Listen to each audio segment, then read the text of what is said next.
여러분 안녕하십니까. 윤석열 대통령은 지금 한남동 관저에서 이 침묵을 지키면서 이 상황을 대비하고 있습니다.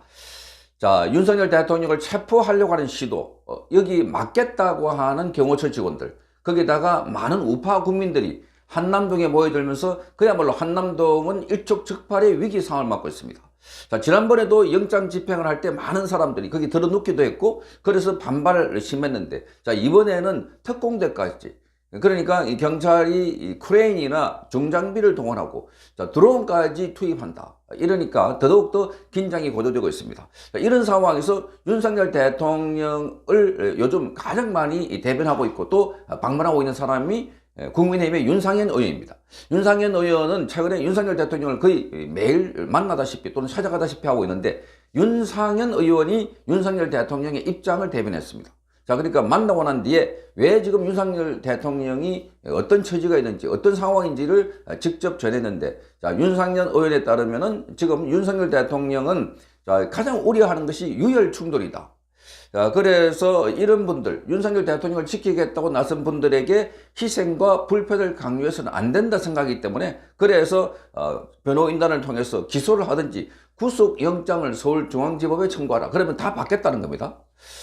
자, 그래서 윤 대통령은 공수처가 아니라 정당한 기관이 적법한 절차에 따라서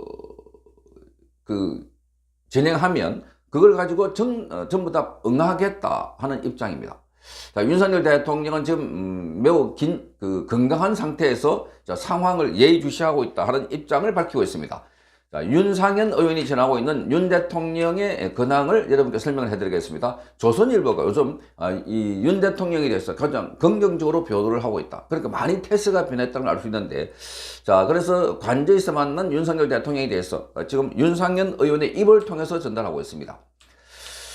자, 윤석열 대통령은 이렇게 말했다고 합니다. 비상계엄 선포와 관련해서는 대한민국의 소프트웨어가 망가졌다. 그래서 엄청난 위기의식을 갖고 있다. 그래서 이 상황의 엄중함을 국민들에게 알릴 수밖에 없었다고 이렇게 말했다고 전합니다. 그러니까 대한민국의 겉모양, 하드웨어는 멀쩡한 것 같은데 안에 내부가 소프트웨어가 엄청나게 망가졌다는 겁니다. 자, 그러면서 지금 탄핵 이후에 침묵을 이어가고 있는 데 대해서는 지금 말을 하게 되면 좌파의 선전선동에 휘말릴 수 있다. 그래서 윤석열 대통령은 탄핵 심판 절차가 본격적으로 진행되면 헌법재판소에 가서 직접 말하고 싶다. 그러니까 본인이 계엄을 선포하고 그 배경과 그리고 핵심 문제들을 다 말하겠다는 겁니다. 자, 여기에 부정선거 의혹과 관련해서 갖고 있는 정보나 이런 것도 말하지 않을까 이렇게 보고 있는 것입니다. 자, 윤상현 의원은 공수처가 윤석열 대통령의 체포영장을 처음으로 시도했던 지난 3일 날 한남동 대통령 관저에서 윤석열 대통령과 함께 있었다고 합니다. 자, 그 뒤로도 거의 매일 관저 앞을 찾아서 탄핵 반대 집회에 참석하고 있습니다. 자, 그래서 주기적으로 관저 안으로 들어가서 윤 대통령과 그 측근들을 만나고 있습니다. 자, 그래서 윤석열 대통령을 만나고 나온 윤상현 의원에 대해서 조선일보가 일문일답을 했습니다. 자, 먼저 관저에서 만난 윤석열 대통령은 어땠나 하고 물어봅니다. 그러니까 이렇게 대답합니다. 자, 윤석열 대통령은 아주 의연하고 꿋꿋하게 있다. 오히려 내게 수고한다고 격려를 했다. 애국 시민 여러분께 죄송하고 감사한 마음을 갖고 있었다. 모든 걸 다 각오하고 있다 하는 모습이었다. 건강은 이전과 비슷해 보였다. 자, 모든 걸 다 각오하고 있다. 그러니까 본인이 나중에 사법 처리되는 이 상황까지도 지금 최악의 경우 생각을 하고 있다. 그러나 나라를 위해서 본인이 모든 걸 다 던지는 그런 상황이다 하는 것을 알 수 있습니다. 자, 그러면 다시 기자가 윤석열 대통령이 무슨 말을 하든가 이렇게 물었습니다. 자, 이렇게 대답합니다. 윤 대통령은 대한민국이 하드웨어는 멀쩡해 보이는데 소프트웨어를 보면 너무 망가져 있다. 그래서 엄청난 위기의식을 느꼈고 이 상황의 엄중함을 주권자인 국민들에게 알릴 수밖에 없다는 취지로 말했다. 자, 지금 이 대한민국이 겉으로 멀쩡하지만 안으로 종북, 종중 또는 친북, 친중 이 좌파들이 완전히 대한민국 체제를 망가뜨리고 있는, 그 이미 국민들도 보고 눈으로 보고 있는 민주당의 이재명이라는 한자가 범법자, 지금 이 감옥에 가야 할 자가 대통령이 되겠다고 그러면서도 엄청난 지지를 받고 있는 이 상황이 대한민국의 정상이 아니다 하는 것을 알리기 위해서 그렇다는 겁니다. 자, 그러면 다시 기자가 상황의 엄중함을 알리겠다고 비상계엄이라는 적극적인 수단을 동원하나? 왜 비상계엄을 했나? 이렇게 이제 따져 물었습니다. 그랬더니 이렇게 대답합니다. 윤 대통령은 군대를 동원하는 1980년 5.17 때와는 다른 계엄이 있다. 이런 취지로 말했다는 겁니다. 자, 내 생각으로는 윤 대통령이 5.17과 같은 경성계엄이 아니라 연성계엄을 생각한 것 같다. 소프트 계엄. 자, 국민에게 위기 상황을 알리고 국회가 계엄을 해제하면 받아들일 생각을 한 것이다. 이와 관련해서는 적절한 시기에 윤석열 대통령이 탄핵 심판 과정에서 직접 말할 것 같아. 이렇게 말했습니다. 다시 기자가, 자, 헌법 77조에는 전시, 사변이나 이에 준하는 국가 비상사태에서만 계엄을 선포할 수 있도록 규정하고 있지 않나? 이렇게 말했습니다. 자, 그러니까 여기 윤상현 의원의 대답은 이렇습니다. 헌법 77조는 대통령의 비상대권으로서 이에 대한 해석 권한은 오직 대통령에게만 있다는 것이 윤석열 대통령의 입장이다. 국회의원인 나만 하더라도 전시, 사변이나 이에 준하는 국가 비상사태라고는 못 느끼고 있다. 그러나 대통령은 좌파 사법과 부패, 선관위, 그리고 종북 주사파 카르텔 등의 심각성을 보면서 더는 통치를 할 수 없을 정도의 위기 상황이라고 판단한 것 같다. 아주 중요한 발언을 했습니다. 자, 사법부가 좌파가 증명하고 있다. 좌파 사법.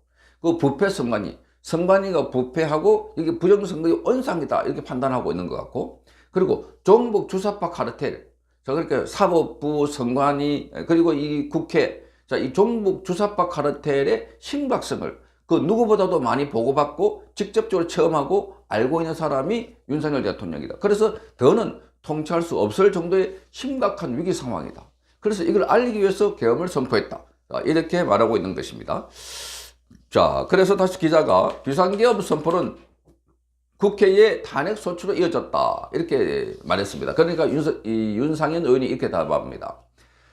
윤 대통령은 당이 저렇게 분열되어 있어서 내가 탄핵당할 수 있는 상황이 올 수도 있겠다는 생각까지도 했다더라. 이렇게 말했습니다. 그러니까 당이 분열되어 있다. 지금 민주당은 똘똘 뭉치고 있는데 국민의힘은 뭐 친윤, 친한 거기다가 지금 민주당을 옹호하는 거기다 당 지도부는 완전히 지금 윤석열 대통령의 비수를 꽂는 듯한 이런 태도를 보이고 있는 거 철저히 보고 있다는 겁니다. 그래서 본인이 탄핵당할 수도 있겠다 하는 생각 다 했다고 합니다. 자, 그래서 기자가 다시 윤석열 대통령의 침묵이 길어지고 있다 이렇게 이제 말하니까, 자, 윤상현 의원은 이렇게 말합니다. 윤석열 대통령은 미국의 주요 언론사 등의 외신 인터뷰 요청도 많이 받고 있다. 그러나 윤 대통령은 본인의 입장을 우리 국민에게 먼저 얘기하고 싶어 한다. 그러나 지금 하게 되면 좌파의 선전선동에 휘둘릴 수 있다. 윤 대통령은 탄핵 심판 절차가 본격적으로 진행되면 헌법재판소에 가서 직접 말하고 싶다.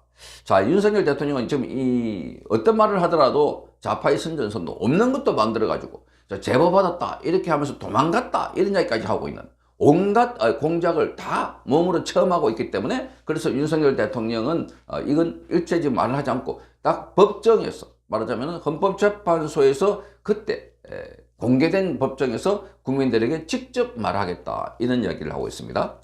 다시 기자가 공수처와 경찰의 윤석열 대통령 체포영장 2차 집행 시기가 임박했다. 경호처와 유혈 사태가 벌어질 수 있다는 우려가 나온다. 어떻게 생각하나? 이렇게 기자가 물었습니다. 자, 그러니까 이 윤상현 의원의 답은 이렇습니다. 윤석열 대통령도 그걸 제일 걱정하고 있다. 대통령 관저 앞 차가운 거리에서 밤을 지새우면서 대통령을 지키겠다고 하는 분들에 대한 이야기도 다 듣고 있다. 윤 대통령은 이런 분들의 희생과 불편을 강요해서는 안 된다는 차원에서 변호인단을 통해서 기소를 하든지 아니면 구속영장을 서울중앙지법에 청구하라고 한 것이다. 윤 대통령 측은 공수처가 아니라 정당한 기관이 적법한 절차에 의해서 그래서 이 정당한 영장을 가지고 오면 당연히 응하겠다 하는 입장입니다. 자, 윤석열 대통령이 가장 걱정하는 것은 선량한 국민들이 자신을 지키고자 하는 사람들이 이 차가운 겨울에 그러니까 병이라도 얻지 않을까, 다치지도 않을까, 또 공권력을 투입해가지고 윤석열 대통령을 영장을 집행하는 과정에서 충돌해서 사람들이 말하자면 다치고 하는 이런 상황을 제일 걱정하고 있다. 그래서 윤석열 대통령은 바로 자신을 바로 기소해라. 그럼 구속영장을 신청해라. 그럼 심판을 받겠다. 그런데 여기 공수처라고 하는 이 기관은 지금 윤석열 대통령을 수사할 수 있는 권한도 없는 이 기관이 그야말로 불법하게 영장을 발부받아 가지고 집행한다는 거. 이건 대한민국 법치를 완전히 깡그리 무시하는, 파기하는 이런 행위로 보고, 그래서 여기 대응을 하고 있다 하는 겁니다. 자, 그래서 이 자식 조선일보 기자가 윤석열 대통령이 유튜브만 본다는 말도 있다. 정말 기가 막히는 질문을 하고 있습니다. 유튜브만 본다. 아니, 참 대통령이 유튜브만 본다. 극우 유튜브 본다. 이런 이야기를 하면서 지금 유튜브들을 마구 내란 선동 혐의로 지금 고발을 하고 있습니다. 민주당이. 그러니까 대통령 보고 완전히 극우 머리를 하고 있습니다. 자, 그러니까 이 윤상현 의원이 이렇게 말합니다. 그건 사실이 아니다. 윤석열 대통령은 신문과 방송을 보고 있고 주요 보도는 다 보고 알고 있다. 이렇게 말하고 있습니다. 그러니까 자, 이재명 같은 경우는 이 김어준 방송에 직접 출연도 했습니다. 김어준 보고 우리 총수 이러면서 야, 김어준 없으면 큰일 난다. 이렇게 말했던 건데. 그러니까 지금 이 민주당에서는 계속 윤석열 대통령 보고 극우 유튜브를 보고 있다. 이렇게 말했습니다. 그러니까 지난번에 윤석열 대통령이 그 관저 앞에서 메시지를 보냈습니다. 많은 사람들이 시위하고 밤샐 때. 그래서 여러분의 활동을 제가 유튜브를 통해서 안다. 왜? 기존에 있는 미디어들은 그 앞에 모인 사람들 소식을 전하지 않고 있습니다. 그래서 그 앞에 있는 사람들이 밤을 쉬어가면서 윤석열 대통령 응원하니까 당연히 보고 그들에게 고마움을 전한 건데, 이걸 보고 윤석열 대통령은 극우 유튜브만 본다. 정말 기가 막히는 겁니다. 그래서 대한민국은 언론이 지금 나라를 망하게 하고 있다. 이렇게 저는 봅니다. 자, 그래서 이제 마지막으로 윤상현 의원은 비운게 있는데 탄핵소추 이후에 친윤계 핵심이 됐다고 한다. 어떻게 생각하나? 이렇게 말했습니다. 그리고 윤상현 의원이 이렇게 말합니다. 자, 나도 솔직히 내가 이렇게 하면 수도권에서 정치를 더 못하게 될 수 있다는 것을 안다. 하지만 내가 모신 박근혜 전 대통령에 이어서 윤석열 대통령까지 탄핵당하는 불행을 막아야겠다는 인간적인 도리자 의리가 있다. 더 나아가서 대통령 개인이 탄핵을 넘어서서 대한민국 체제의 탄핵이 될 것이다. 또한 좌파 사법 부패 선관위 종북주사파라는 3대 검은 카르텔로 대한민국 체제가 붕괴되는 것을 가만히 지켜볼 수만은 없다. 이건 보수와 진보의 문제를 넘어서서 체제 존속 여부에 대한 문제다.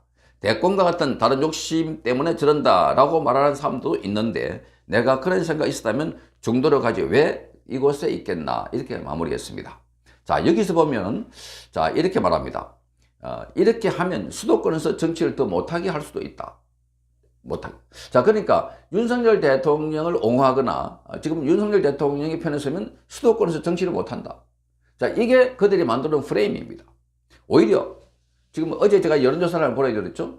수도권의 51% 넘는 사람들이 지금 윤석열 대통령의 탄핵을 기각해라. 여론조사에 나왔습니다. 탄핵을 기각해라. 윤석열 대통령의 지지율은 45%를 넘었습니다. 자, 여론조사 기관마다 윤석열 대통령의 지지율이 폭등을 하고 있어서 민주당이 지금 멘붕이 됐다고 합니다. 그래서 전략적으로 실패했다. 박찬대 보고 책임 연임 나오고 있는 이런 상황이라고 합니다. 그러니까 지금 윤석열 대통령에 대한 프레임은 지금 언론이 만들어 놓은, 좌파가 만들어 놓은 프레임입니다. 윤석열 대통령이 같이 가면은 자, 망한다. 여기 지금 국민의힘 지도부가 권성동, 권영세가 바로 그것 때문에 자, 더더욱더 지금 윤석열 대통령 머리를 두고 어제 권성동은 보니까 한 그 모임에 가서 박찬대와 나란히 앉아 있는데 또다시 계엄 사태에 대해서 사과를 했다. 자, 기가 막히는 겁니다. 어제 기사를 보니까 이렇게 되어 있습니다. 권성동이가 어제 비상계엄 사태에 사과를 하면서 국민께 혼란과 충격을 들어서 죄송하다. 이렇게 되어 있습니다. 자, 지금 프레스센터에서 열린 관음클럽 68주년 창립총회에서 그렇게 한 말입니다. 자, 그러니까 지금 비상계엄을 사과할 게 아니라 이게 지금 그 윤석열 대통령의 입장에서 보면은 권성동은 지금 대한민국의 좌파에 의해서 쓰러지고 파괴되고 안에서 사법부가 망가지고 있다는 거 전혀 인식을 못하는 이런 자가 집권 여당의 원내 대표라 하고 있다고 하니까, 그러니까 이런 자들은 상황 인식도 못하는 자가 어떻게 집권 여당의 대표를 하고 있으며 집권 대통령이 탄핵돼 가지고 끌려 나오고 있다는데 그게 정권을 향해서 지금 머리를 조아리고 잘못했습니다, 항복하고 있다 하는 것과 똑같은 겁니다. 자, 어쨌든 이런 상황에서 지금 좌파들이 만들어놓은 프레임에 속아서는 안 된다. 국민들이 깨어나고 있습니다. 그래서 계엄이 아니라 계몽이라고 하고 있습니다. 젊은이들이 거리로 나오고 있습니다. 자, 그러니까 윤상현 의원은 아주 여기에 용감하게 대처를 잘 하고 있고, 자, 이런 사람이 필요하다. 그러니까 난세에 영웅이 난다고 하듯이 지금 이 경호처장에 대해서도 국민들이 여러 가지 지지를 보내고 있고, 지금 윤상현 의원에 대해서도 국민들은 희망을 갖고 있습니다. 야, 저렇게 몸을 날려가지고 집권 여당의 대통령이 탄핵되고 체포되기 직전에 그 입장을 대변하는 사람이 그래도 단 한 사람도 있구나. 그런 생각을 갖게 됩니다. 어쨌든 오늘 이 내용을 보면 윤석열 대통령은 아주 의연하게 대처를 하고 있고, 가장 걱정을 하는 게, 자, 우리 선량한 국민들이, 시민들이 다칠까봐. 그렇게 걱정을 하고 있다. 대한민국은 지금 겉은 멀쩡한 것 같은데 속으로 완전히 문드러지고 있는, 파괴되고 있는, 이걸 국민들에게 알려야 되겠다 하는 심정에서 계엄을 선포했다는 것. 자, 그걸 다시 한번 강조를 하고 있습니다. 성창경 TV였습니다.